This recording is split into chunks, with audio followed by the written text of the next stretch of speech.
What is going on, everyone, and welcome to WreckTalk. Today, I thought we'd address some of the things that the Florida State fan is saying. And I'll be honest, I'm not unsympathetic to all of it.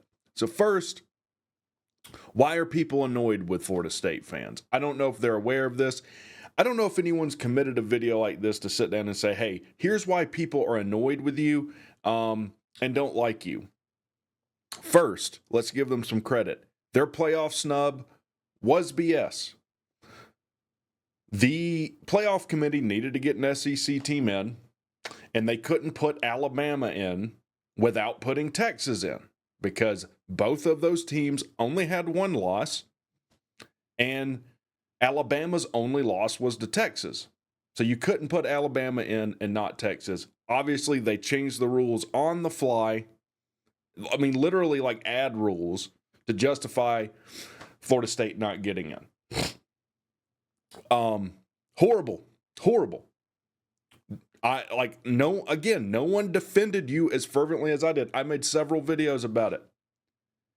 But then what you did from that moment on really didn't do you any favors as a fan. I know that the fans don't make these decisions. If I was a Florida State fan, I would feel like, man, it's hard to be a Florida State fan with all of these things going on around my program. So you go get the absolute soul beat out of you by Georgia. And it's only afterwards that's called a scrimmage. It's an Orange Bowl. Afterwards, after you get beat 63-3 or whatever it was, didn't matter, just a scrimmage. No one cared. That's our scout team they played. It's totally fine.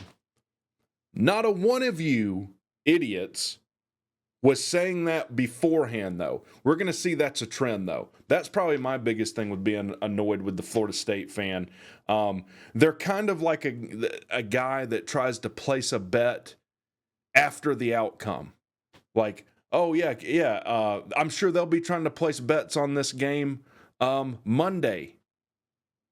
Yeah, after the results are in. Okay, that didn't look good.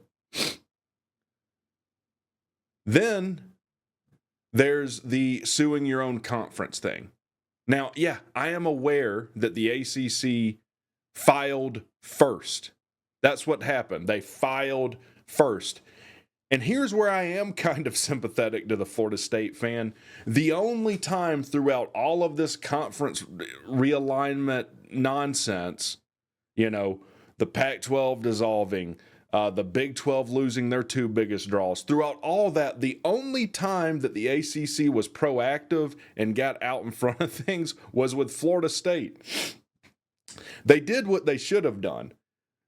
Make no mistake, Florida State was making disparaging comments toward the ACC and basically telling them, and this is why y'all are so dumb, hey, we're going to sue you coming up, prepare to be sued. That's pretty much what y'all did. What do you expect the conference to do? Just sit there and not react to it? But I will be somewhat empathetic to the fact that the only time the ACC has been proactive throughout this whole thing is with you suing them. Then the conspiracies arise. And boy, Twitter's been a great place for this. It's been so much fun. Do y'all listen to just Alex Jones on repeat leading up to this and then just used all of that? Hey, I've got a secret friend. He's talked to the AD and we're out of the conference. I even saw one of the idiots tweet that they could have got out of the conference in 2023 and 2022, but Florida State didn't want to then. And grantor rights was no barrier to leaving. We've heard that too. Oh yeah, grantor rights doesn't matter. You can get out of any contract. Well, if that's true, then any contract is not worth the paper that it's written on. Then why do we even have contracts if they're just so easily gotten out of?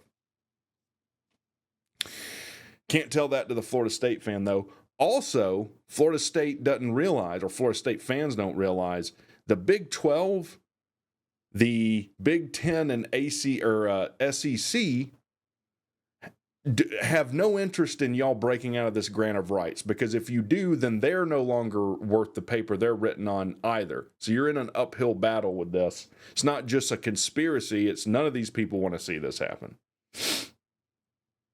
But yeah, you could have got out in 2022, didn't want to. Could have got out in 2023, didn't want to. Then you wait until grant of rights miraculously does have some weight, and the lawsuit's going to cost you millions to try and get out of the conference, and now you can't.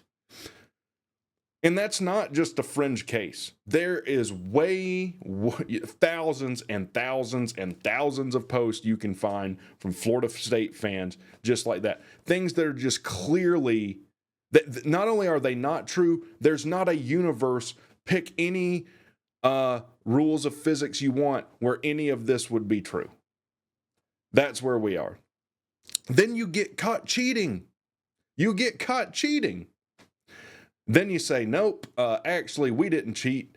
That's a conspiracy from Kirby Smart. I got a comment about that. Yep, we didn't really cheat. Kirby Smart leaked fake information to the NCAA. Why would Kirby Smart need to try and leak information to make you less competitive to them? They beat the soul out of you. You're not on Kirby Smart's radar at all. Why would he need to leak information after he beat you or before he beat you? I guess I don't know when. I can't keep up with the timelines for this. So Atkins didn't really cheat. This is a Kirby Smart conspiracy now. So we got conspiracies, the ACC refs, Kirby Smart, ESPN, Kirk Herbstreit. Oh, then you lose out 5-star Josh Petty.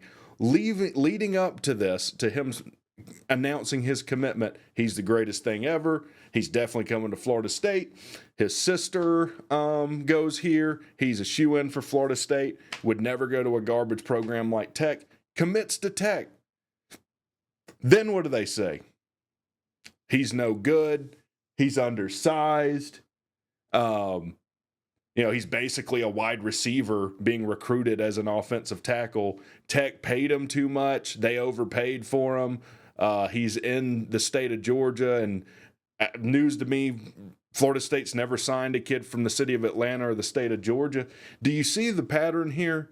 No matter what happens, Florida State's, y'all would be some interesting salesmen. Like you're going to sell mattresses, like you're a mattress salesman. You're like, hey, you want to buy this mattress? Like, no, I actually just bought a mattress yesterday. Really? Well, these mattresses are great for people that just bought mattresses yesterday. This is totally fine. It's like at some point you just have to take the L. You just have to take the L.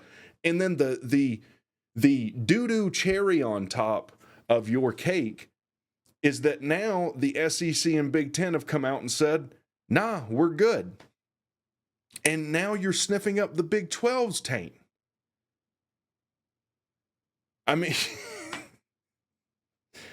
I don't know. Like, I couldn't have written a script any more hilarious for you than what you've willingly done to yourselves. What you've willingly done to yourselves. Also, oh yeah, let me address Norvell calls the plays and Atkins doesn't. That's fine. Here's the thing. Atkins doesn't just go off into the locker room and jerk off while the games are going on. Obviously, he has some sort of purpose out there on the field because Norvell can't just call the thing from the sideline. He's got to have someone in the booth that can see the whole field and how all the pieces are moving, that's telling them what is going on to inform his decision.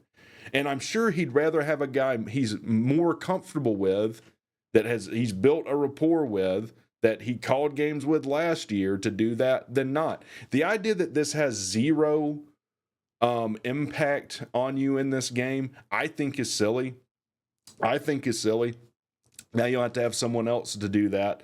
Fact of the matter is, I guess Norvell is some kind of offensive genius. That's fine. He's not better than Buster Faulkner, and you're going to find that out on August. And let me go ahead and tell you now, if Georgia Tech wins this game, it's also hilarious I get called a Georgia Tech homer. I pick y'all to win because I don't cup your balls quite enough. How soft and how embarrassing. If we do win this game, Let me go ahead and tell you, we need to get a bingo card we can go through for all your comments you're going to leave. ACC refs were in on it. ACC refs were paid by ESPN. We didn't even have our offensive coordinator, so before the game, it don't matter. If you lose after the game, I'm sure you'll say that was a huge factor, miraculously all of a sudden. Doesn't matter anyways, can't wait to get out of this garbage conference. And you'll see those on repeat. They won't accept the loss, that's for sure. There'll be some conspiracy. Hey, we knew they were going to hose us in this game with the ACC refs. Look what happened with RG3. Kirby's donating to Georgia Tech now. That's why we lost out to Josh Petty. I mean, you literally can't. There's nothing you can think of that's so stupid it could be distinguished from a legitimate Florida State fan's take. Y'all have a good one.